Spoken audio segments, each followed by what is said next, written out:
Audio Jungle.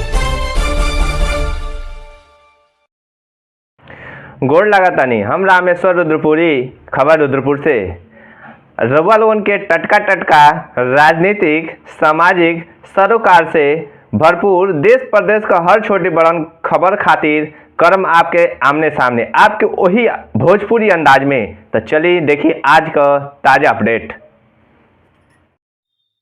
आज होई चमत्कार, मौका से न चुकी रउरा सभे। आप लोग के बता दी कि आज रामनवमी के मौका पर अयोध्या में दुर्लभ घटना हुई। दोपहर 12 बजे रामलला का सूर्य तिलक हुई। रामलला जी का तिलक करत हुए सूर्य का किरण 75 मिलीमीटर की त्रिज्या के साथ लगभग 6 मिनट तक विकिरित हुई। ये चमत्कार के देखे खातिर लाखों श्रद्धालु पहले से ही अयोध्या में पहुंच चुकल बानी। अयोध्या के बाहर खातिर श्रद्धालु लोगन की अद्भुत घटना सीधा प्रसारण के द्वारा देखावल जाई। खबर रुद्रपुर खातिर रामेश्वर रुद्रपुरी का रिपोर्ट। Audio Jungle.